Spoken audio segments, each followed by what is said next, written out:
이사야서 56장입니다. 이사야 56장 1절에서 5절. 오늘은 스스로 주에게 연합한 타국인의 아들.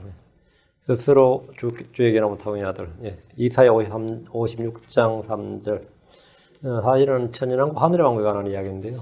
예. 이사야 56장 3절 같이 읽습니다. 스스로 주에게 연합한 타국인의 아들은 말하 이르기를 주께서 나를 자신의 백성으로부터 완전히 분리하였다 하지 말며 고자도 말하기를 보라 나는 마른 나무라 하지 말라. 그래서 이제 구약에서는 이방인들과 유대인 확실히 분리됐죠. 신약에서 그리스도 안에서는 이방인과 유대인은 차별이 없죠. 하늘의 왕국에서도 이방인과 유대인은 분리가 안 된다. 얼마든지 이제 하늘 왕국에서는 천년왕국에서는 이방인들이 주를 섬기고 하는데 구약처럼 그렇게 되지 않는다 이거죠. 그 이야기를 지금 하는 거예요. 그래서 스스로 주에게 연합한 타국인의 아들은 말하여 이르기를 주께서 나를 자신의 백성으로부터 완전히 분리했다 하지 말고, 구약에서는 완전히 분리됐죠. 신약에서는 분리가 안 됐고요. 그 다음에 하늘 왕국에서도 분리가 안 된다 이거죠. 다 주의 백성으로. 그 이방인들이 제4장로 될 수 있습니다. 하늘 왕국에서는 이방인들이 제4장로 될 수 있어요. 잠깐 기도하겠습니다. 은혜로운 주 하나님 감사합니다. 이 시간 하나님 말씀을 풍성하게 쏟아부어 주시옵소서. 주의 영을 충만케 해주시고 말씀이 선포될 때 참으로 저희 마음속에 크고 강하게 임재해 주셔서 제가 말씀을 잘 깨닫게 하시고 말씀을 잘 받아서 이 말씀으로 저희가 살아갈 수 있도록 도우시고 믿음 충만하도록 도와주십시오. 감사드리며 주의 성기도합니다. 아멘.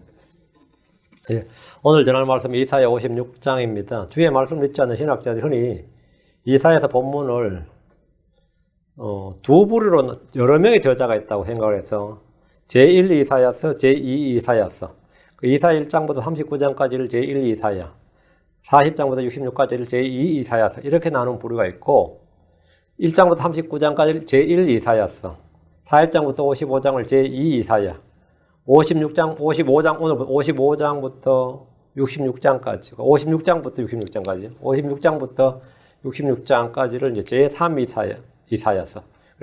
저자가 3명이다. 이렇게, 주장하는 그런 신학자들이 있습니다.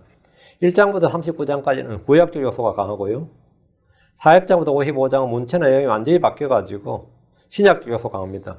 55장부터는 66장까지는 주의 재림부터 천년왕국까지, 주의 재림부터 하늘의 왕국까지, 55장부터 66장까지는 주의 재림, 하늘의 왕국, 영원에 관한 말씀이 주된 내용입니다. 그래서 이 56장을 보면 이스라엘과 더불어 타국인들에 관한 내용이 많이 나옵니다. 구약에서 이방인 이교도는 주의 언약 밖에 있는 사람들로 나옵니다. 신약에서 이방인과 이교도는 그리스도 안에서 아무 차별이 없다고 말합니다. 사도 바울이 이방인의 사도였습니다. 신약 성경의 대부분의 편지들, 그 바울서 신서는 이방인들을 상대로 한 겁니다. 사도행전의 대부분은 유대교가 아니라 복음을 믿는 이방인들을 다룹니다. 신약교회라고 하면 이방인 교회지 유대인 교회가 아닙니다. 신약교회는 기본적으로 이방인 교회죠. 교회 시대가 끝나면 다시 이방인이 아니라 유대인들이 메인스트림, 주류가 됩니다. 지금은 이방인이 주류가 됐죠. 근데 신약 시대가 끝나고 이제 대환란 때부터는 다시 역사의 주무대는 유대인이 되죠. 이사야 66장은 킹제임스 성경의 책의 배열 순서와 일치합니다. 이사야 66장은 계시의 점진적 발전에 따라 기록되었습니다. 이런 이유로 불신에 가득 찬 신학자들은 이사야는 대언자 이사야 한 명의 기록이 아니라 여러 사람의 글을 편집했다. 이렇게 주장을 하게 된 겁니다. 이는 성경도 하나의 권능도 알지 못한 거로 오해하고 오류입니다. 오류. 이사야 56장을 보면 하늘의 왕국에서의 타국인들에 대한 말씀입니다. 어느 시대나 이 땅에는 유대인과 이방인이 있었습니다. 구약 시대도 유대인, 이방인, 신약 시대도 이방인, 유대인, 대환란 때도 만창한 유대인, 이방인, 천년왕국이나 세안과 새 땅에서도 유대인과 이방인이 함께 있습니다. 신약 시대의 유대인들은 꺾였습니다. 꺾였고 이방인들은 접붙여졌습니다. 대환란 때 유대인들은 남은 자들은 주를 찾고 구원받습니다. 그때 이방인들도 구원받습니다. 우리는 요한계시록 1장에 3장에 대환란 시대에 있는 이방인 교회들을 볼 수 있습니다. 많은 이는 교회들에서 14만 4천 명의 구원을 말하지만 그들은 12지파에서 유대 12지파에서 선별된 사람들입니다. 하늘의 왕국의 복음을 선포하도록 선별된 사람들이지 그들만 구원받은 사람들은 아닙니다. 14만 4천 명은 증인들로 선별된 사람들이 이방인들 역시 구원받습니다. 계시록 7장 9절 10절에 이 일 뒤에 내가 보니 보라 아무도 능히 셀 수 없는 큰 무리고 모든 민족과 족속과 백성과 언어에서 나온 큰 무리가 흰 예복을 입고 손에 종려나무 가지를 들고 왕자과 어린 양 앞에 서서 큰 음소로 외쳐 이르되 구원이 왕좌에 앉으신 우리 하나님과 어린 양께 있도다 하더라. 이들은 대환란에서 나와서 구원받은 이방인들입니다. 대환란이 끝날 때 민족들 가운데 양으로 불리던 민족들은 하늘의 왕국을 상속받습니다. 마태복음 25장 34절에 그때 왕이 자기 오른편에 있는 자들에게 이르되 오라 내 아버지께 복받은 자들아 너희는 세상의 창건 이후로 너희를 위하여 예비된 왕국을 상속받으라. 이어서 민족들이 이게 누구냐면 이방인들이에요. 이방인들. 얘들은 분명히 이방인들이지만 구원받아서 하늘의 왕국을 상속받습니다. 이들은 주를 섬기는 자들입니다. 하늘의 왕국에서 주를 섬기는 자들은 백보자 심판을 통과해서 영원 세계로 들어갑니다. 이 부분은 저희 교회에서 하늘의 왕국 시리즈에서 주제 중에서 천년왕국과 교회, 천년왕국과 유대인 쭉 있는데 천년왕국과 이방인 이런 주제가 있어요. 저희 시리즈 중에서 그 천년왕국과 이방인이라는 주제를 찾아서 공부하시면 됩니다. 자, 오늘 본문을 보겠습니다. 이사야 56장 1절 주가 이같이 말하노라 너희는 판단의 공의를 지키며 정의를 행하라 나의 구원이 가까이 이르렀고 나의 의가 곧 나타나리라. 본문은 주의 백성 유대인들이 하는 명령입니다. 너희는 판단의 공의를 지키며 정의를 행하라. 이것은 모세의 율법을 지키라 이 말입니다. 주의 율법이 판단의 법도고 판단의 공의입니다. 법을 지키는 것이 그것이 뭐냐면 정의를 행하는 거예요. 법을 지키는 것이 정의를 행하는 겁니다. 구약에서 이스라엘은 주의 명령을 지켜 행하는 것이 의입니다. 그러나 그 땅에는 판단의 공의가 없었습니다. 사람들은 주의 법을 버리고 저마다 자기 이익을 따라 행했습니다. 이사야 59장 9절에 그러므로 판단의 공의가 우리에게서 멀리 있으며 정의가 우리를 따라잡지 못한즉 우리가 빛을 기다리나 어둠을 보고 밝은 것을 기다리나 어둠 속에서 걷는도다. 무법천지가 된 거죠. 또 이사야 59장 11절에 우리가 다 곰같이 부르짖고 비둘기같이 몹시 애곡하나니 우리가 판단의 공의를 바라나 공의가 없고 구원을 바라나 구원이 우리에서 멀리 있도다. 공의를 바라지만 공의는 없고 구원이 우리에서 멀리 있도다. 우리가 이제 이 세상에서 많은 사람들이 정의가 없다 그러죠. 정의가 없다. 정의로운 사회를 만들자. 사실 말이 안 되는 말이지. 정의로운 사회란 건 없어요. 정의로운 미국이든 한국이든 유럽이든 어느 나라도 정의로운 사회는 없어요. 가장 정의로운 사회란 건 뭐냐면 결과에 책임을 지는 게 정의로운 겁니다. 결과에 책임을 지는 각 개개인은 자기의 선택과 자신의 결정에 대해서 그 결과에 책임을 지는 그게 정의로운 사회예요. 국가가 정의를 주관하겠다 그러면 그건 말인데 국가가 정의를 주관하는 건 뭐냐면 범죄에 대해서 형을 정확히 집행하면 됩니다. 그게 하나님께서 국가에게 준 위정자들에게 준 권리, 하나님의 사역자라고 한 거예요. 사형 집행할 사람 사형을 시켜야 되는데 사형 집행할 사람들한테 그냥 계속해서 감옥에서 교화시킨다고 하는 게 그게 정의가 지금 의가 우리서 먼 거죠. 그건 정의가 아니죠. 예. 근데 우리가 결과의 정의를 바란다면 그건 공산주의나 사회주의도 그건 안 돼요. 이 사람은 굉장히 노력을 하는데 안 된다는 거예요. 근데 이 사람 별로 노력 안 하는데 된다. 이렇게 unfair한 게 있냐 이거예요. 그런 거 있죠. 이 사람 열심히 공부하는데 성적이 안 나와. 이 사람 공부 별로 안 한 것 같은 성적이 나와. 그럼 unfair해요, fair해. 인생이 unfair한 게 정상이에요. 응? 그게 정상이에요. 그런데 우리는 정의로운 결과를 원한다 이래가지고 만약 그 성적 똑같이 주자. 얘가 더 열심히 했는데 그 돼요? 제가 아주 열심히 그림을 그리는데 그림이 그려지질 않아. 그렸다 지었다 이렇게 미술사 선생님이 안쓰러워하더라고. 근데 옆에 그림자를 그려서 슉슉 그리는 거예요. 근데 그림이 척 되는 거죠. 그거는 타고나는 거예요. 물론 내가 배워서 노력하지만 병뚜껑을 한번 그려보라는데 저 병뚜껑을 못 그리겠더라고요. 병뚜껑을 딱 놓고 그걸 병뚜껑을 한번 정밀묘사를 그려보라는데 근데 내 친구 영수란 애는 그냥 쑥쑥쑥 하는데 쫙 그려지는 거야. 아주 딱 똑같이 그려지는 거예요. 저는 지금도 병뚜껑 못 그립니다. 그리기가 쉽지가 않더라고. 여러분 잘 그래요? 그림 이상한 그림 나와. 근데 이렇게 노력하는 애는 안 되고 왜 별로 안 된 거예요? 본래 결과는 정의롭지가 않아요. 타고난 게 다르고 목에다. 반대로 걔는 미술은 그런지 몰라도 수학이나 다른 거 한목은 그렇지 않지. 그거는 어림도 없는 소리. 걔 죽자 사죄해봐.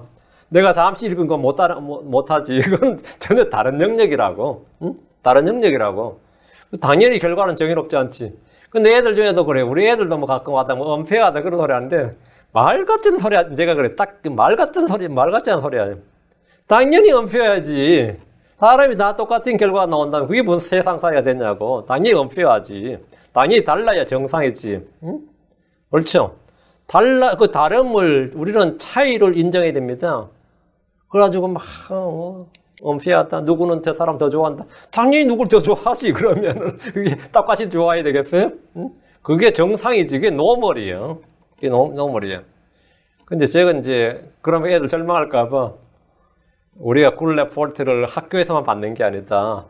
믿음의 좋은 평판, 그게 좋은 평판이 굿 레포트예요. 하나님 앞에서 받아야 된다. 하나님에서 받는 거, 그거는 정의롭다. 이거. 하나님에서 받는 굿 레포트는 내가 어거지를 쓰든 아를 쓰든 하나님은 그걸 다 뭘 보시죠? 예. 예. 돈 없는 과부도 헌금 1등으로 많이 낼 수 있습니다. 돈 없는 과부. 그 하나님의 계산법에서는 돈 없는 과부도 연보함에 오늘 제일 많이 넣었다. 이렇게.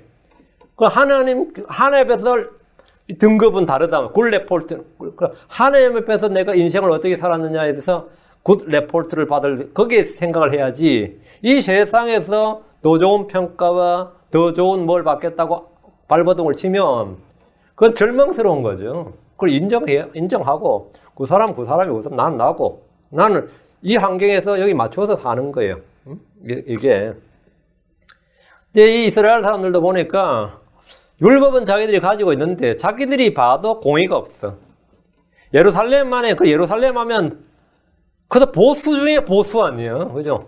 예루살렘은 성전이 있는 곳이고 제사장들이 거기, 대제사장이 거기 있고 왕이 거기 있고 어쨌든 하나님의 말씀하면 어느 갈릴리 지역하고 비교할 수 없는 거 아니에요. 예루살렘 와보니까 공의가 없다 이거예요. 대언자 아모스는 이스라엘을 보면서, 이건 북왕국이니까, 판단의 공의를 쑥으로 바꾸며 땅에서 의를 버리는 자들아. 그 아모스가 이스라엘 사람들 향해서 판단의 공의를 쑥으로 바꾸며 땅에서 의를 버린 자들아. 한마디 이 말은 뭐죠? 이 미친놈들아 이 말이에요. 이 정신 나간 놈들아 이 말이에요. 그 아모스가 말이 굉장히 거칠었어요. 그래서 이 바산의 암소들아 막 이러 나오는 거예요. 막 욕을 막 해버리는 거죠. 왜? 이스라엘은 주의 법을 자기들 마음대로 바꿔버렸습니다. 아모스 6장 12절에 말들이 바위 위에서 달리겠느냐, 사람이 거기서 소들로 쟁기질을 하겠느냐, 너희가 판단의 공의를 쓸개로 바꾸고 의의 열매를 독초로 바꾸었도다. 주 하나의 법을 주신 것은 판단의 공의를 알고 판단의 공의를 지키고 판단의 공의를 세우라는 겁니다.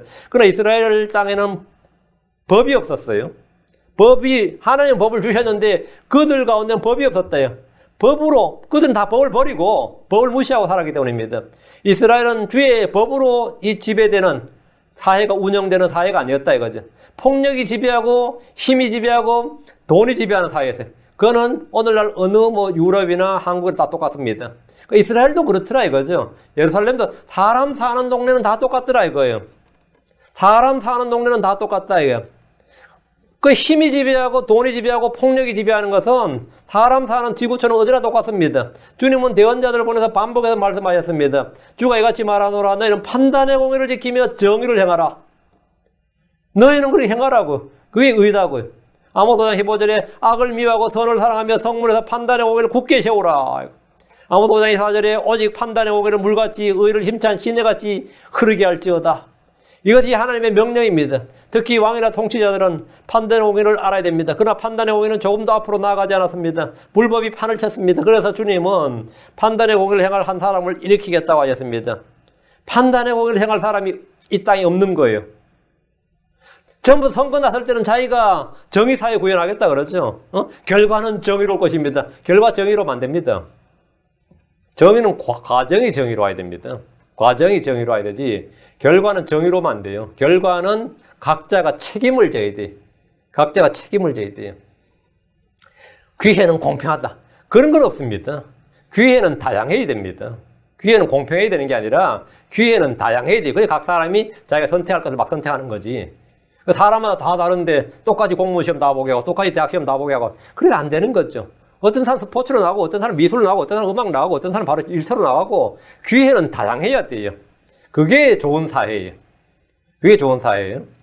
예레미야 23장 5절에 주가 말하노라 보라 날들이 이르리니 내가 다윗에게 한 의로운 가지를 일으킬 것이요 한 왕이 통치하고 형통하여 땅에서 판단의 공의와 정의를 집행하리라. 이건 주님이 하시는 일이죠. 그 공의 정의하면 이거는 예수님께서 하실 일, 천년왕국에서 될 일이다 이거예요. 주께서 일으키려 한 의로운 가지, 한 왕이 땅에서 판단의 공의와 정의를 집행하신다고 합니다. 그분은 예수 그리스도입니다. 그분께서 오셔서 이 땅에서 왕으로 통치하시면 공의와 정의가 집행됩니다. 그 말은 뭐냐요?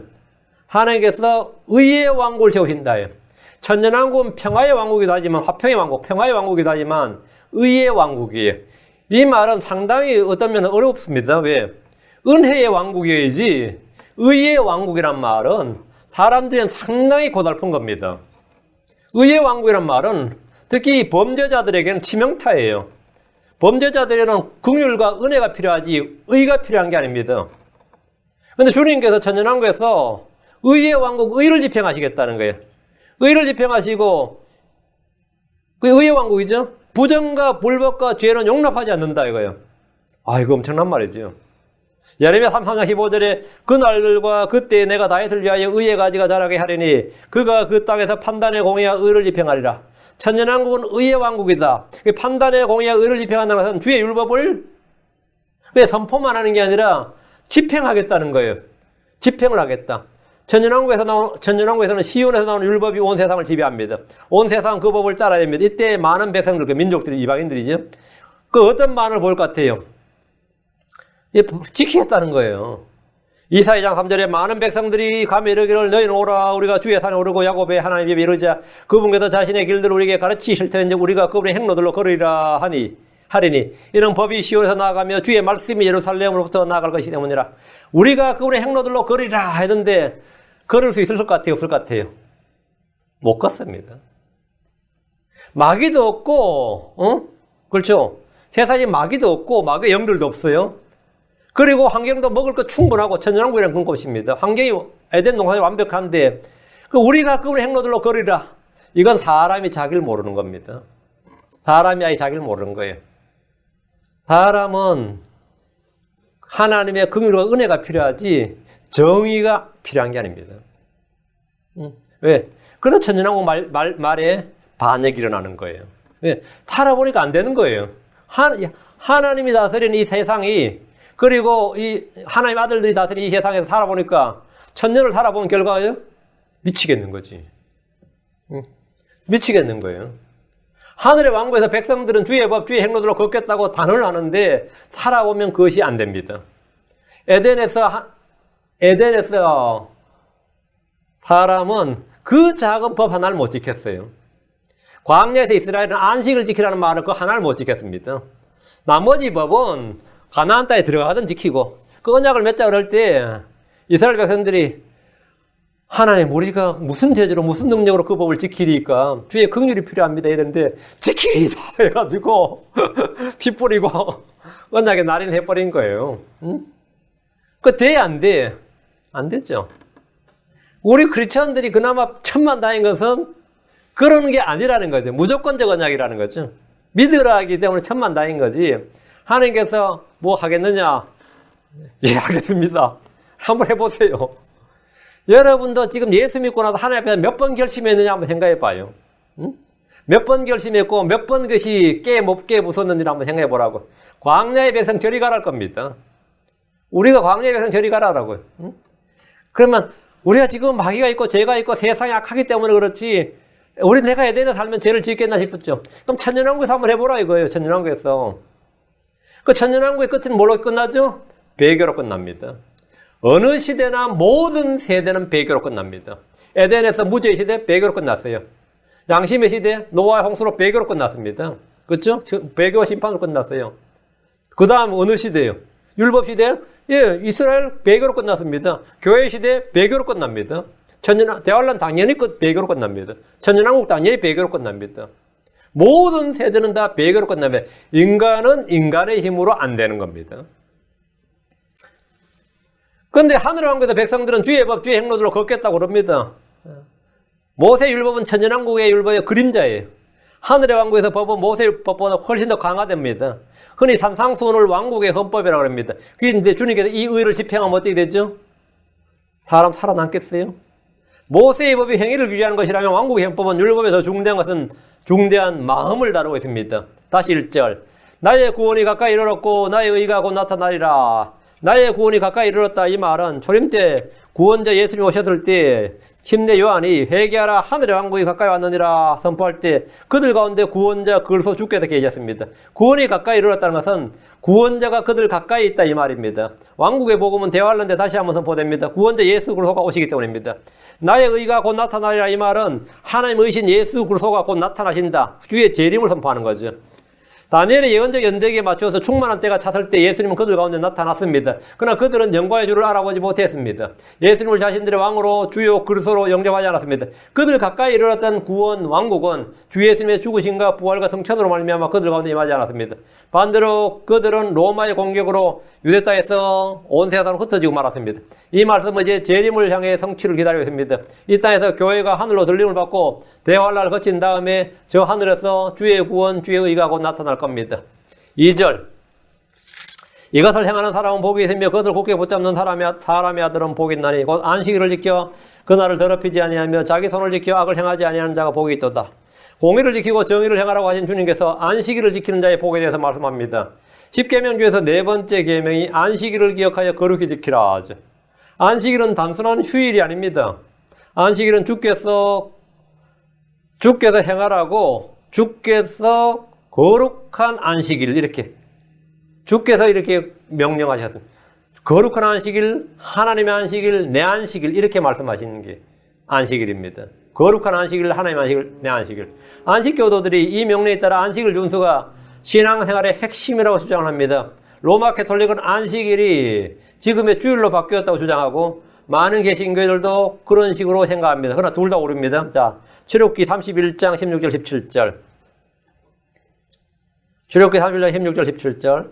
그러므로 이스라엘 자손이 안식일을 지키되 그들의 대대로 안식일을 준수하여 영속하는 언약으로 삼을 것이니라.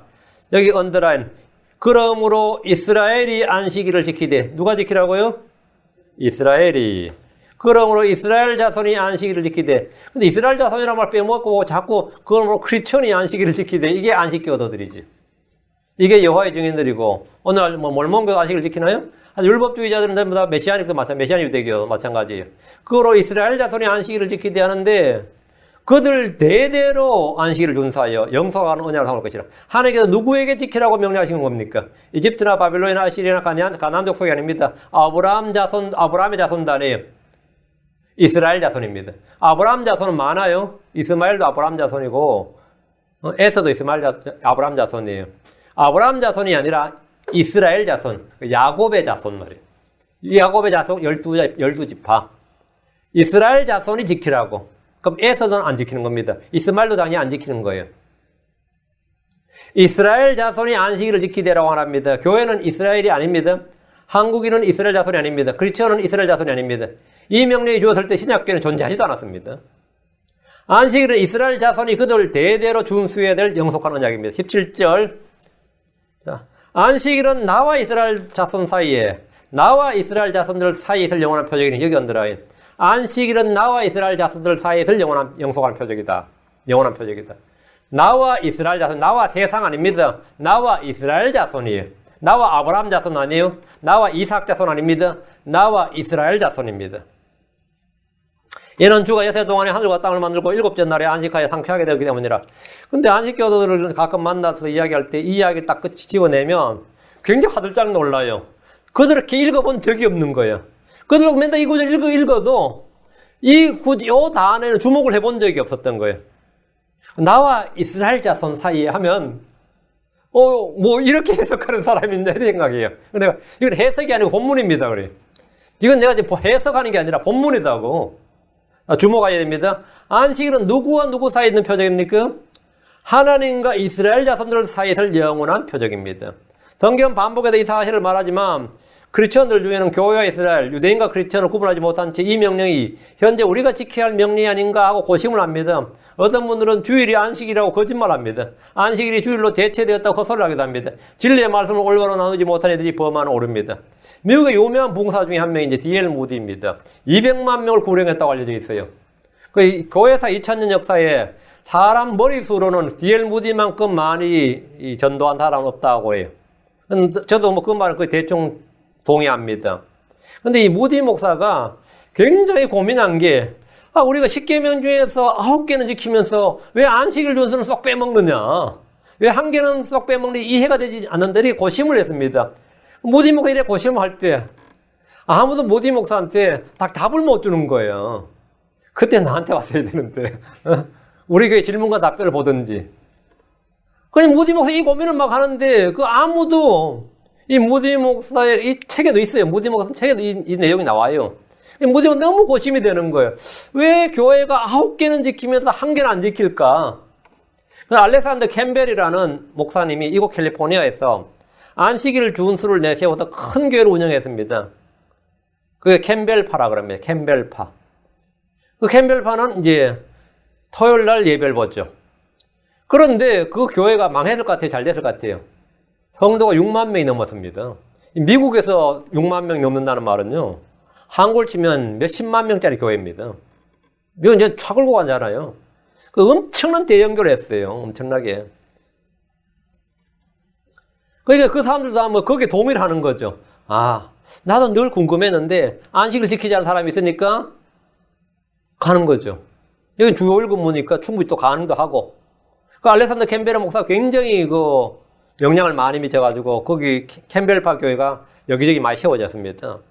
지금도 장로교회 간판을 달지만 안식일 준수라는 교회 목사님들이 많이 있습니다. 그 안식교 그러면 사람 안 올까봐 간판은 장로교를 달고 자기는 장로교회 저거래. 그러면서 안식을 지키는 그런 장로교회가 한국에 많이 있습니다. 얘들은 율법 이전에 노아나 그의 아들들 아브라함이나 이삭, 야곱이 안식일을 지킨 줄로 압니다. 성경에 따르면 이스라엘 자손들이잖아요. 이스라엘 야곱 자신은 안 지켰어요. 요셉은 당연히 안 지켰습니다. 왜? 그때는 주어지질 않았어요. 하나님께서 그들에게 안식일을 주질 않았어요.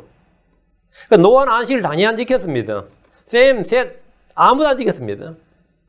안식일 지키는 일이 없는데 사람들 생각에는 아담부터 지킨 줄로 생각을 하는 거죠. 그때는 안식일이 그들에게 알려지지 않았습니다. 알려지지 않았어요?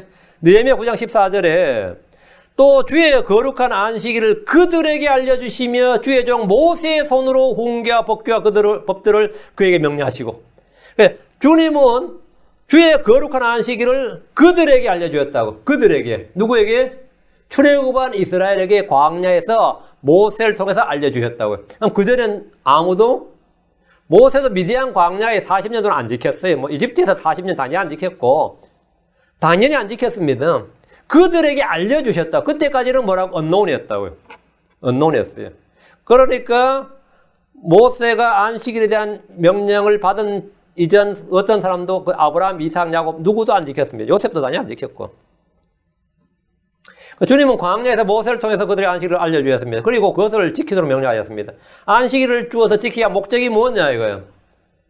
왜 십계명서 이걸 포함시켰냐. 에스겔 20장 12절 또 그들에게 내 안식일로 주어 그들에게 이스라엘 자손에게만 내 안식일로 주어 나와 그들 사이에 표적이 되게 하였나니 이것은 내가 그들을 거룩히 구별하는 주인 줄을 그들이 알게 하려 하면노라.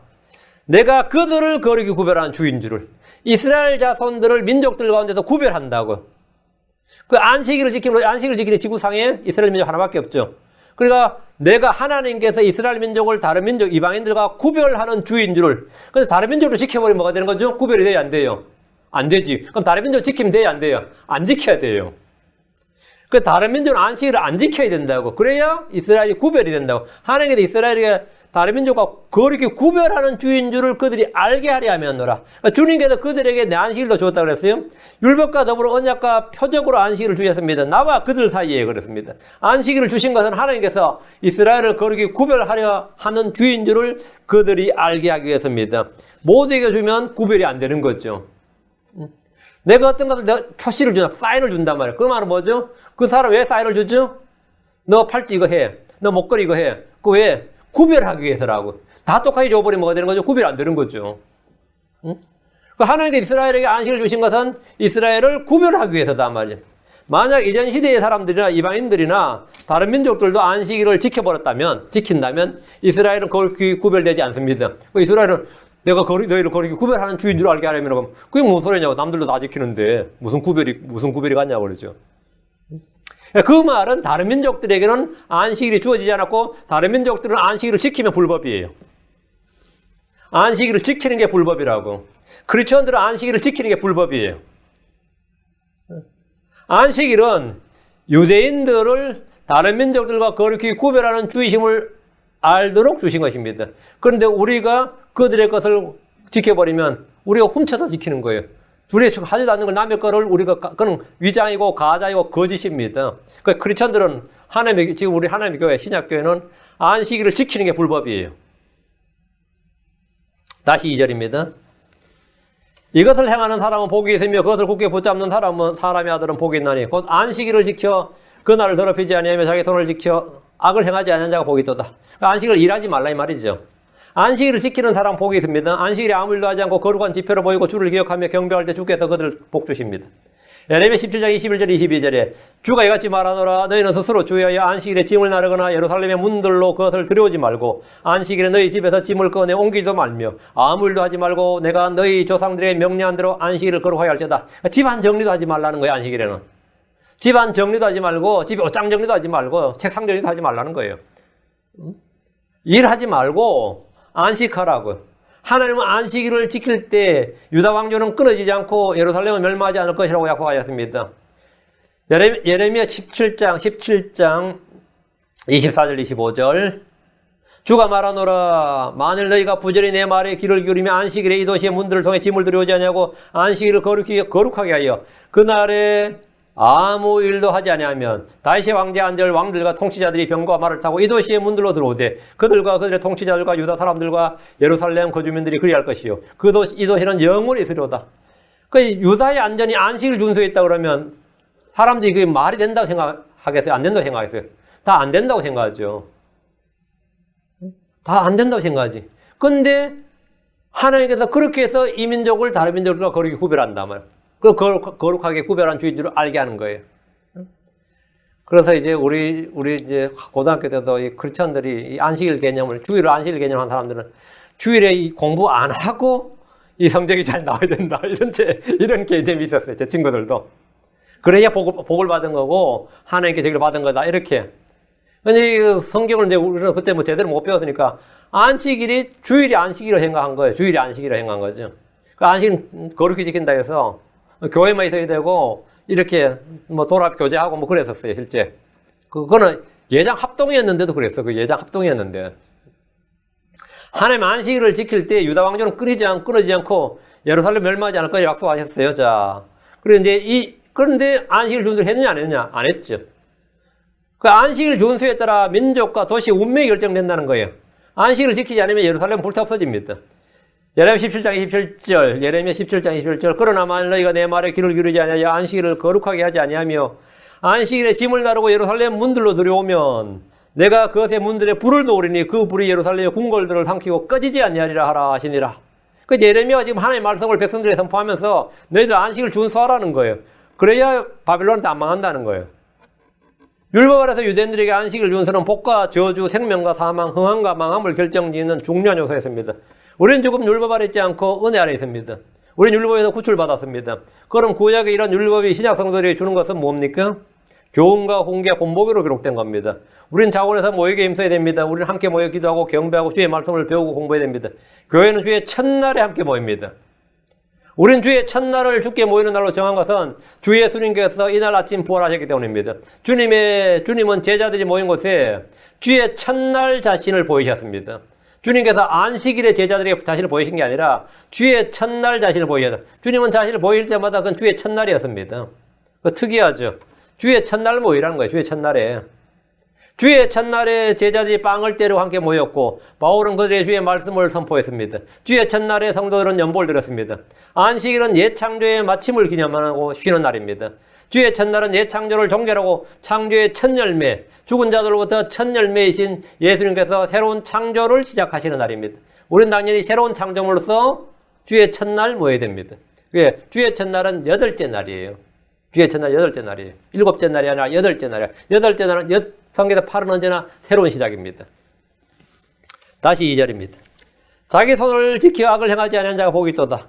율법 아래서 유대인들은 안식일에 아무 일도 해서는 안 됩니다. 집에 불을 피워서도 안 돼요.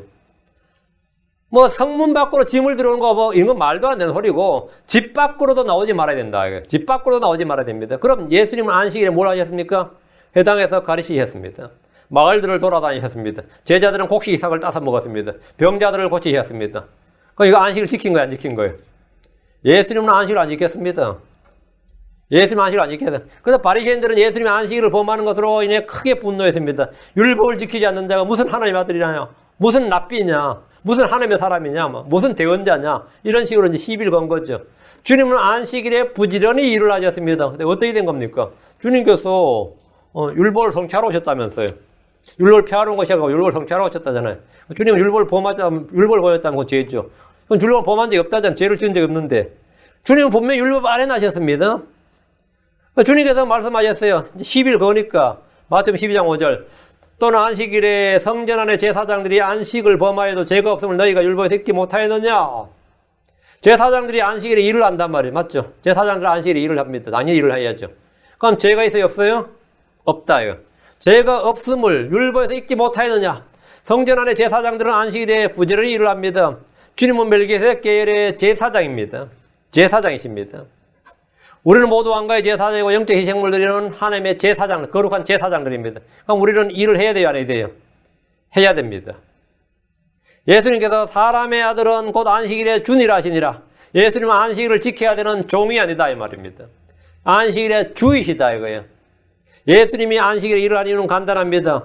예수님이 안식일에 왜 그렇게 부지런히 일을 하신 것 같아요? 예수님께서 말씀하셨어요. 요한복음 5장 16절 17절 그러므로 유대인들이 예수를 핍박하여 죽이고자 하는 이는 그분께서 안식일에 이 일들을 행하셨기 때문이라.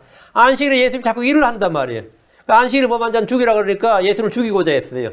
그러나 예수님께서 그들의 응답하시되 내 아버지께서 지금까지 일하시니 나도 일한다 하시매. 하나님은 안식일이 있어요 없어요? 분명히 창세기에는 주님이 6일 동안 일하시고 7째 날 쉬셨다고 그랬어요. 그러나 주님은 지금 안식일에 일한다잖아요. 아담이 범죄한 이후로 하나님께서는 구속사역을 시작하셨고 하나님이 쉬신 날이 없습니다. 지금도 일하십니다. 주님은 주무시도 졸지도 않습니다. 계속 일하십니다. 내 아버지께서 지금까지 일하시니 나도 일한다. 예수님은 하나님의 아들이시고 하나님의 종이시다. 그래서 내가 일하는 이유는 이거다. 내 아버지께서 지금까지 일하시니 나도 일한다 하시며 우리는 모두 예수의 종입니다. 우리는 그분의 아들들입니다. 내 아버지께서 지금까지 일하시니 나도 뭡니까? 일해야 됩니다. 그래서 우리는 안식일에 일하는 겁니다. 구약과 신약의 차이를 분명히 알고 진리의 말씀을 올바로 나누어 공부해야 됩니다. 자, 다시 이사야 56장 3절. 스스로 주에게 연합한 타국인의 아들은 말하 이르기를 주께서 나를 자신의 백성으로부터 완전히 분리하였다 하지 말며 고자도 말하기를 보라 나는 마른 나무라 하지 말라. 구약에서 율법 아래서 이방인들이 주께 연합하려면 유대교로 개종을 해야 됩니다. 뭐 다른 방법이 없어요. 유대교로 개종을 해야 돼요. 그것이 유일한 방법입니다. 라합과 룻은 이방인이었지만 유대인이었습니다. 출애굽 때 유대인들 사이에 섞여 있는 무리들이 많았습니다. 다윗의 부하들 중에는 이방인들이 많았습니다. 해쪽 속 우리아의 아내 뭐 이런 말 나오죠. 우리아는 그냥 해쪽 속이었다 이 말이죠. 우리아는 해쪽 속이었는데 다윗의 충직한 부하였습니다. 다윗의 부하들 위해서는 이방인들이 많았어요. 그들은 스스로 주께 연합한 사람들이었습니다. 유대교로 개종한 거죠. 유대인이라는 것은 종교 공동체입니다. 유대인은 종교 공동체예요. 혈연 공동체가 아니라 종교 공동체예요. 신약에서 이방인들이 주께 연합하는 방법은 주 예수를 믿으면 됩니다. 성경이 말하기를 로마 10장 12절에 이는 유대인과 그리스인 사이에 차별이 없기 때문이라 모든 사람에 계신 같은 주께서 자신을 부르는 모든 사람에 부유하니 자신을 부르는 모든 사람 이방인 유대인 관계없이 모든 사람 차별이 없다 이거예요. 차별이 없다. 지금 본문은 하늘의 왕국에서 이방인들입니다. 천년왕국에서 이방인들은 주를 찾아 예루살렘으로 옵니다. 주의 법을 받고 주의 행로들로 걷겠다고 말합니다. 천년왕국에서 이런 사람들을 스스로 주에게 연합한 타국인의 아들 이렇게 말합니다. 스스로 주에게 연합한 타국인의 아들. 3절에 주께서 나를 자신의 백성으로부터 완전히 분리하였다 하지 말며 스스로 이들은 자기들이 예루살렘을 갖고 주님을 섬기겠다고 그리고 성전에서 만민의 기도함 모든 백성들 모든 민족들이 기도하는 집. 그 말은 뭐죠? 성전이 마음대로 들락날락거리는 거예요. 주께서 나를 자신의 백성으로서 완전히 분리하였다 하지 말며 문자 그대로입니다. 고자도 말하기를 보라 나는 마른 나무라 하지 말라. 스스로 주에게 연합한 이방인들은 주께서 자기를 이스라엘 백성으로부터 완전히 분리하셨다고 말할 수 없습니다. 주께서 주의 이름을 부르는 모든 자에게 부여하십니다. 주의 이름을 부르는 자는 누구나 구원을 받습니다. 신약에서는 좋은 올리브 나무에 원가지를 끼고 이방인들이 거기에 접붙임을 받았습니다. 천연왕국에서 이방인들은 제사장들이 될 수 있습니다. 이방인들은 유대인들과 마찬가지로 땅을 상속받을 수 있습니다. 땅을 상속받을 수 있어요. 에스겔 47장 22, 3절 너희는 그것을 제비 뽑아 나누어 너희와 너희 가운데 머무는 타국인들 곧 너희 가운데서 자녀를 낳을 자들에게 상속제사에 되게 할지니라. 너희는 그들을 이스라엘 자손들 가운데서 그 나라에서 태어난 자와 같이 여길 것이요 그들이 이스라엘 지파들 가운데서 너희와 함께 상속제사를 차지하리니 그 타국인이 어느 지파 안에 머물지 너희는 거기서 그에게 그의 상속제사를 줄지니라. 주 하나님 말하노라. 그러니까 타국인에게 상속재산 주고 뭐라고? 이스라엘 그 나라에서 태어난 자와 같이 여길 것이요 유대인과 동등하게 똑같이 여기라 이거예요. 그 하늘의 왕국에서 그 천년왕국에서 이방인은 하나님께서 동등하게 대한다 이거예요. 그 이스라엘의 이민법은 이방인들과 자국인을 한법 한규례로 적용해야 됩니다. 하늘의 왕국에서 이것은 더욱 분명한 진리입니다. 이방인들 중에 암몬족 속과 모압족 속은 주의 회중에 영원히 들어오지 못한다는 모세 율법이 있습니다. 그렇죠? 그러나 신약이나 천년왕국에서는 이 율법과 상관없이 누구나 주의 회중에 들 수 있습니다. 여기서 독특한 말씀이 3절 후반부예요. 그까지 뭐 이해하기 쉽고요. 고자도 말하기를 보라 나는 마른 나무라 하지 말라. 갑자기 왜 또 고자 이야기가 나오냐 이거죠. 성경이 이렇게 민망하게. 설교자가 더 민망하지 그죠? 우리 주님은 마태복음 19장 12절에 자기 어머니 태에서부터 그렇게 태어난 고자들도 있고 현천성이죠. 사람들이 고자로 만든 고자들도 들어있으면 내시들이죠. 하늘의 왕국에 스스로 고자가 된 자들도 있나니 그것을 받을 수 있는 자는 받을지어다. 마지막에 하늘의 왕국을 위해 스스로 고자가 된 자들도 있나니 이건 독신이죠. 사도 바울 같은 사람, 사도 바울은 결혼을 했던 것 같아요. 그런데 어쨌든 평생 혼자 살았어. 이 부름받고 나서부터는 자매들 안에 이 이야기 안 나온단 말이죠. 근데 친척들 이야기가 나오는 거 보면 결혼했구나 이런 생각이 드는 거죠. 그런데 바울이 보면 스스로 고자가 된 자들도 있나니 했는데 선천적으로 그렇게 태어난 사람이 있고 다니엘이나 모르드게나 느헤미야처럼 포로로 잡혀가서 고자가 된 사람들이 있고 그 다니엘이나 다니엘 세 친구는 다 고자 넷이었습니다. 고자 된 사람이 있고 하늘의 왕국에서 스스로 고자가 된 사람도 있는데 사도 바울이 그런 경우입니다. 그 스스로 이제 하늘 왕국에서 그렇게 한 거죠. 이제 오리겐이라는 사람이 이 구절을 문자 그대로 해석해서 스스로 자신을 거스했어요. 자기가 스스로. 이 구절을 보고 나는 그러면 하늘 왕국을 위해서 그 스스로 그렇게 했는데 이게 그 의미는 아니죠. 스스로 스스로 고자 된 자들도 있나니 했는데 오리겐은 좀 심하게 나갔는 거죠. 그래서 어쨌든 그는 자기는 문자적으로 믿어서 그렇게 했다고 그래요. 그렇게 했던 사람이 있었어요. 유명한 어떤 사람은 오리겐은 최고의 신학자라고 어떤 사람은 최고의 이다로 봐요. 그러니까 왜 모든 성경을 은유적으로 비유로 해석한 사람입니다. 오리겐이. 그리고 오늘날 여호와의 증인들이 시조라고 봐요. 아주 그런 신학자가 있었어요. 근데 주의 형제들이나 야고보나 유다 말이죠. 게바는 아내된 자매를 데리고 선교여행을 다녔습니다. 고린도서 9장 5절에. 그런데 바울이 하는 말이 바울은 자매를 데리고 다니지 않고 혼자였다 그랬어요.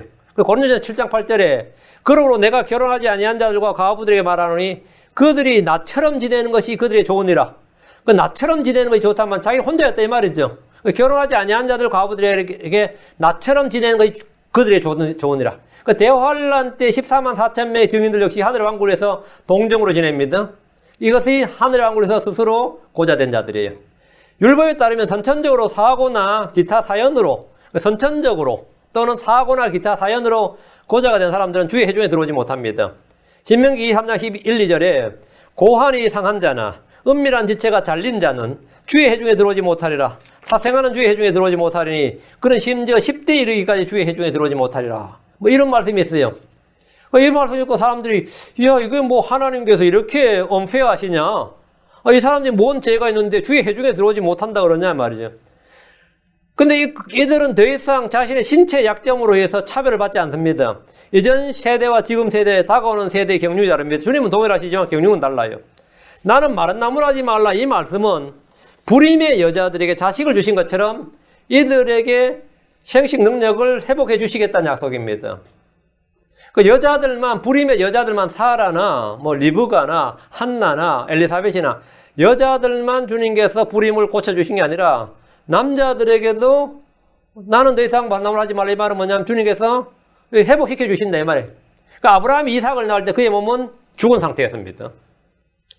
그러니까 이거는 비뇨기과 가든 뭐 어디 가도 아브라함이 죽었다 깨나도 안 되는 문제였어요.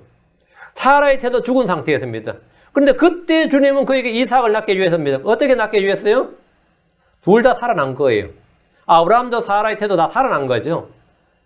그럼 하나님께서 단회적으로 딱 한 번만 살려준 게 아니라 아브라함은 사라가 죽은 후에 구두라서 여러 명의 자식을 낳았습니다. 아브라함 완전 해출한 거예요. 이거 완전히 뭐 기적적 이런 기적이 없죠. 그가 100세가 훨씬 넘은 나이에 아브라함은 분명히 100세, 99세에는 자기가 아니라 그랬죠. 그런데 100세가 훨씬 넘은 나이에 뭐 이삭 다 하고 나서도 사라 죽고 나서도 서로 새 장가 들었다고 아브라함이. 그러고도 자식을 많이 낳았다고요. 그건 고작 아니었단 말이죠. 그 말은 뭐냐면 나는 더 이상 말은 너무 하지 말라 이거예요. 주님께서 다시 몸을 완전히 회복시켜주는 장면이죠. 4절 내 안식일을 지키고 내가 기뻐하는 것들을 택하며 내 언약을 굳게 붙드는 고자들에게 주가 이같이 말하노라. 그러니까 내 언약을 굳게 붙드는 고자들에게 이것들은 전부 다 회복된다 이 말입니다. 여자들 중에 수치하지 못하는 여자와 남자들 중에 고자는 이스라엘에서 큰 수치와 모욕거리였습니다. 이유는 간단합니다. 왜 수치였느냐? 주께서 말씀하시기를 출애굽기 23장 26절에 내 땅에서는 유산한 자가 없고 수치하지 못하는 자가 없을 것이요 내가 내 날수를 채우리라. 그러니까 율법에 이런 말씀이 있어요. 유산한 자가 없고 수치하지 못하는 자가 없다는데 내가 자식이 없어. 그럼 둘 중에 하나가 문제인데 불임이거나 남자가 문제거나 그렇겠죠. 그럼 요즘이야 뭐 병원 가서 검사하면 되는데 옛날에 보통 그러면 대부분 다 여자 문제를 쳤죠. 그 여자들이 많은 피해를 많이 봤어요. 성경에 따르면 유산한 자가 없고 수치하지 못한 자가 없다는 말이에요. 심지어 짐승들에게도 이 복이 주어져 있습니다. 신명기 7장 14절에 내가 모든 백성들보다 더 많이 복을 받아 너희 가운데 남자와 여자와 너희 가축 가운데 수컷과 암컷이 수치하지 못하는 것이 없을 것이며 남자와 여자와 너희 가축. 그 남자도 그럼 고작 없다는 말이에요. 성불구 없다 이거예요. 호르몬 문제도 없고 여자는 불임이 없다는 거예요. 근데 성경 역사에 불임이 몇몇 나왔죠. 그리고 짐승도 뭐라고? 수치하지 못한 자가 없을 것이다 이렇게 됐어요. 수치하지 못한 자가. 이것이 이 말은 모든 남녀 모두에게 건강한 몸과 열매를 맺을 수 있도록 해주신다는 겁니다. 이것은 율법을 지킬 때 주어지는 복입니다. 그렇다면 고자나 불임의 여자들은 주께 복을 받지 못한 사람이라는 뜻이 되는 거죠. 자동으로. 그러면 자식이 없다는 말은 뭐죠? 저주가 되는 거예요. 이거 뭐 성경에 따르면 자식이 없을 수가 없고 유산하는 거 없는데 왜 그러냐 이거죠. 예를 들어 누가 형제 아내를 취하면 그들에게는 자식이 없습니다. 레위기 10장 21절에 남자가 자기 형제 아내를 취하면 그것은 부정한 일이니라. 그가 자기 형제의 벌거벗음을 드러내었으니 그들은 자식이 없으리라. 자식이 없으리라. 성경에 뭐 자식이 없으리라 몇 가지가 있어요. 그건 근친상간입니다. 율법이 이러다 보니까 불임의 부부에게는 이런저런 의심의 눈초리가 생기는 거죠. 네 죄 지었지 이렇게. 응? 자식 없는 거 보니까 네 죄 지었지 이렇게밖에 안 되는 거예요. 그 한나 같은 사람 뒤집어지는 거죠. 응? 아니지 나는 그런 죄 안 지었는데 난 정상적으로 결혼했고 정상적으로 문제 없는데 그러다가 또 한나의 남편은 또 처벌 하나 드렸잖아요. 걔는 또 자식이 있단 말이에요. 그럼 이거 한나 혼자의 문제단 말이죠. 한나는 뭐가 되는 거죠? 졸지에 자기는 저주받은 사람 되는 거죠. 말씀에 따르면. 아니면 무슨 죄가 있거나. 그러니까 자식이 없는 자들은 뭔가 문제가 있는 사람들로 낙인 찍히는 효과가 발생을 하는 거죠.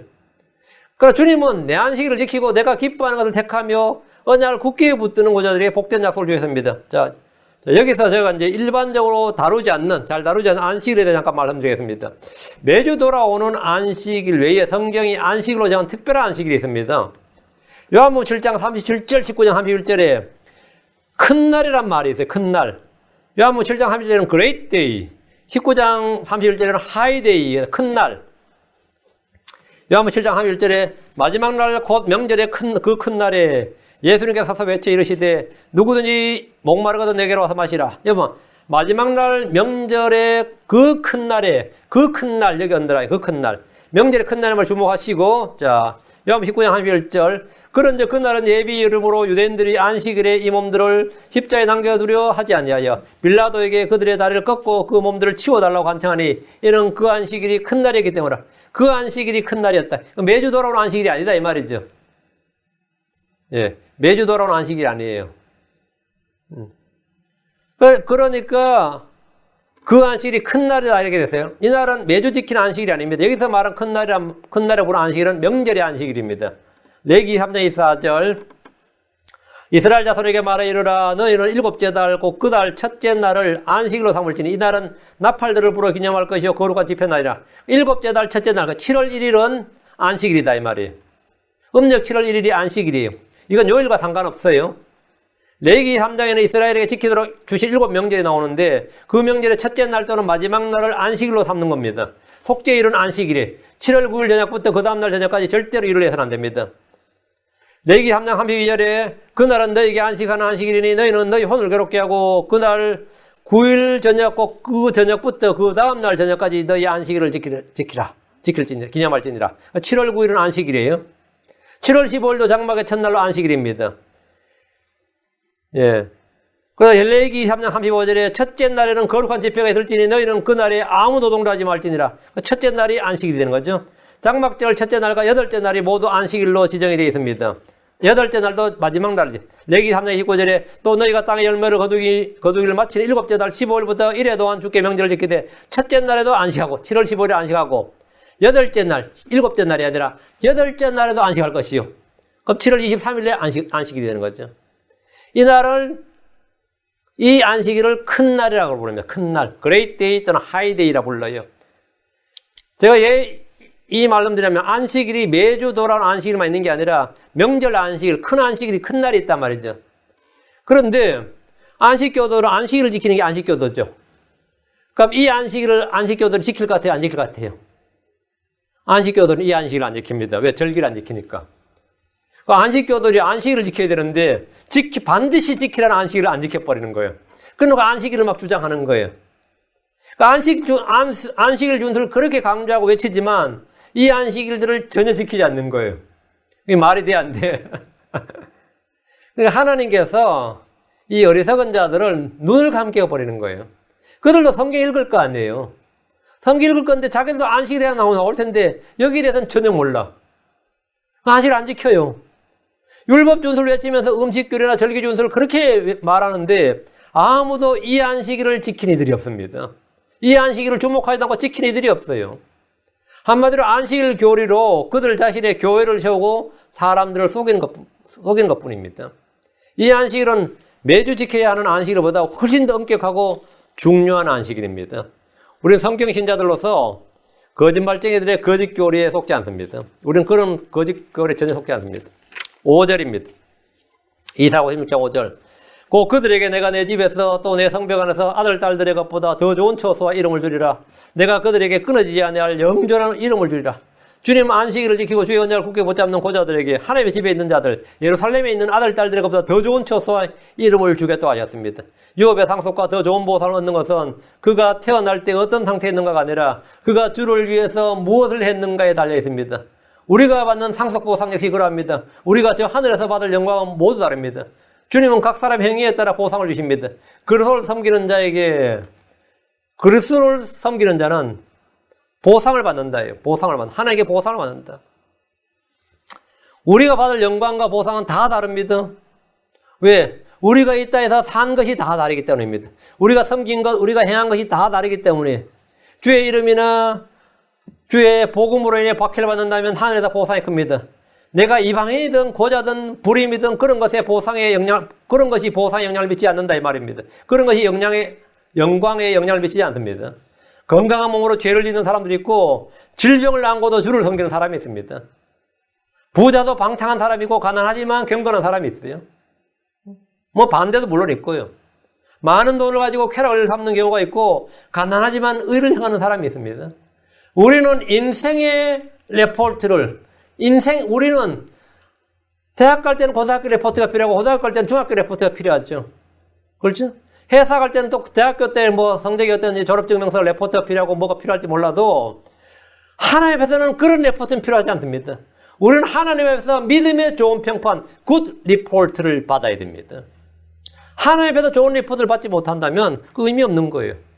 제가 좀 우리 애들 성경 가르친다고 맨날 하는 게, 이거 좋은 대학 가기 위해서 좋은 레포트 쓰려고 막 애를 쓰는 거, 좋은 레포트 받으려고 애를 쓰는데, 하늘에서 좋은 레포트 못 받으면 인생 꽝이다 이거예요. 하늘에서 굿 리포트를 받지 못하면, 하나님 앞에서 굿 리포트를 받지 못하면 그 인생은 페일리어예요. 실패예요. 내가 이 땅에서 어떻게 맨날 실패자로, 맨날 내가 낙오자로 아니면 사안을 볼 때는 그렇게 찌질해 보여도 하나님께서 A 해버리고 A 플러스 해버리면 뭐 되는 거죠? 이 땅에서 내가 F 학점으로 사는 거고 내일 과락으로 내 인생은 왜 이 모양일까 싶고 이렇게 살아도 내 인생의 레포트는 저 하늘에서 보여지는 겁니다. 나는 믿음의 좋은 평판을 받아야겠다 이거. 나는 믿음의 좋은 평판을 받아야겠다 이거예요. 그래서 좋은 보상, 큰 보상, 그 영광스러운 유업을 받는 거지. 그렇게 받는 거예요. 그걸 위해서 내가 사는 겁니다. 많이들이 이 세상에서 좋은 평판을 받으면 인생을 살지 않았구나. 내가 그래도 인생을 잘못 살지 않았구나. 이런 생각을 합니다. 그렇죠? 사람들이 나에 대해서 좋게 말해주고 말이죠. 누가 나에 대해서, 그래서 그 사람 하면, 기억해주고 하면, 아, 내가 인생 살지 않았구나. 기쁘죠? 근데 우리가 주 앞에서 믿음의 좋은 평판을 받아야 헛된 인생을 살지 않는 겁니다. 사람들한테 받은 평판이 중요한 게 아닙니다. 주 안에서 넘치도록 수고해야 됩니다. 그게 헛되지 않습니다.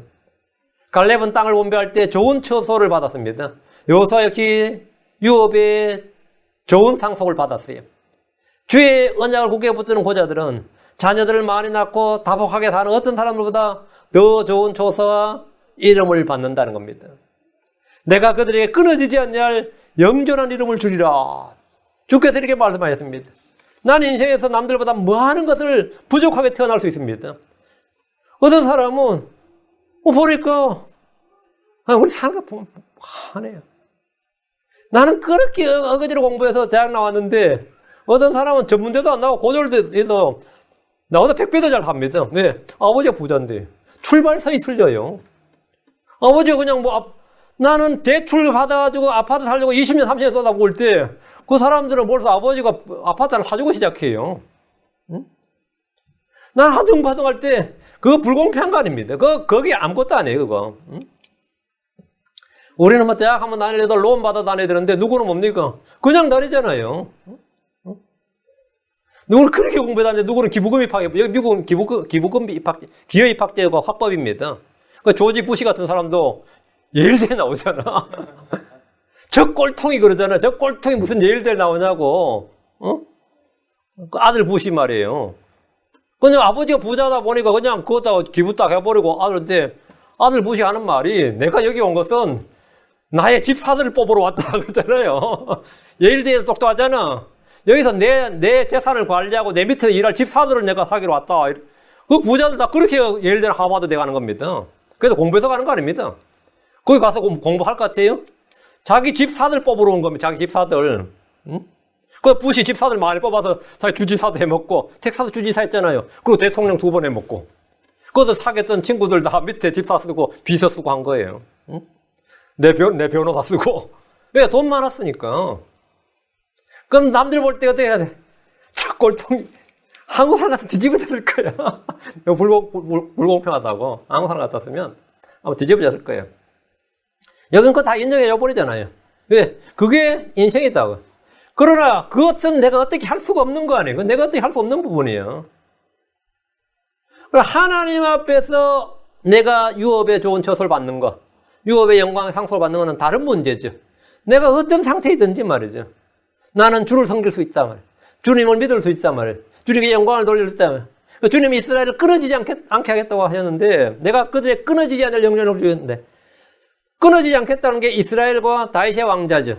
레위 사장도 끊어지지 않겠다고 하셨습니다. 이와 마찬가지로 안식일을 지키고 주의 언약을 굳게 붙드는 자들은 끊어지지 않을 영존한 이름을 주겠다는 거예요.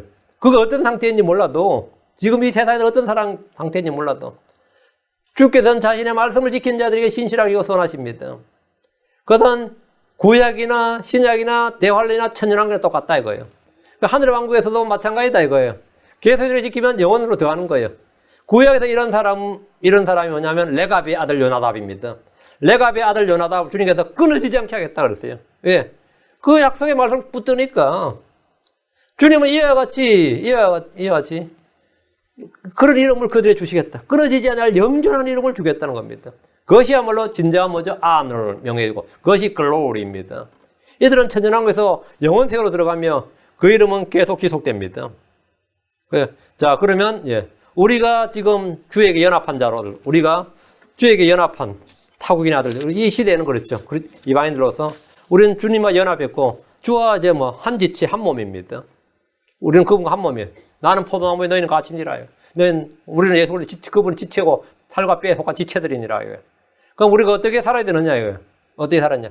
내가 가진 것으로 뭐 사는 게 아닙니다.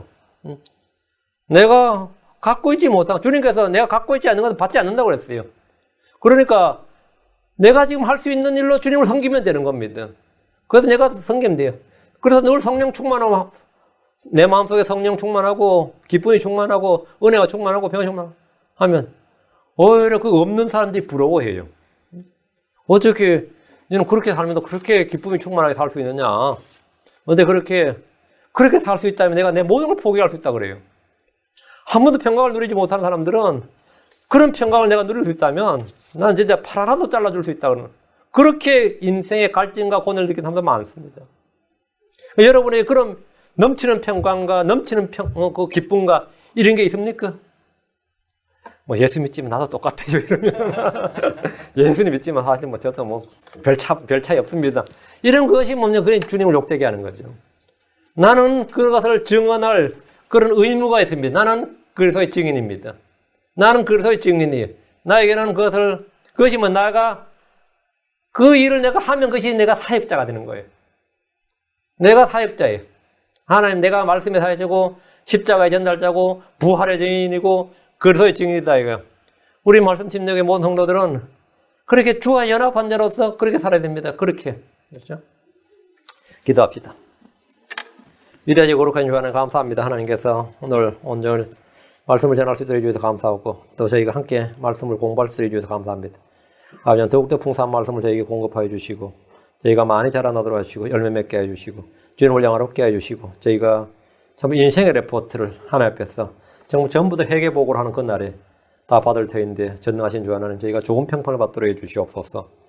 믿음의 좋은 평판을 받았던 선지들처럼 저희도 그렇게 믿음으로 걷고 믿음으로 살고 믿음으로 싸우고 믿음으로 구하고 또 믿음으로 무엇이든지 다 믿음으로 믿음을 하지 않는 모든 죄라고 하였사오니 믿음으로 행할 수 있도록 인도하여 주시옵소서. 사랑 아버지 하나님 은혜 베풀어 주시길 원합니다. 아버지 하나님 저에게 주의 영을 날마다 더 충만하게 해주시옵소서. 저희가 하나님의 사람으로서 그리스도의 증인으로서 그리스도의 어떠함을 저희가 드러낼 수 있도록 인도하여 주시옵소서. 저희가 진정한 말씀의 사역자가 되도록 하나님의 사역자들로서 이 땅에서 살아갈 수 있도록 인도하여 주시옵소서. 감사드리며 주의 성기도합니다. 아멘.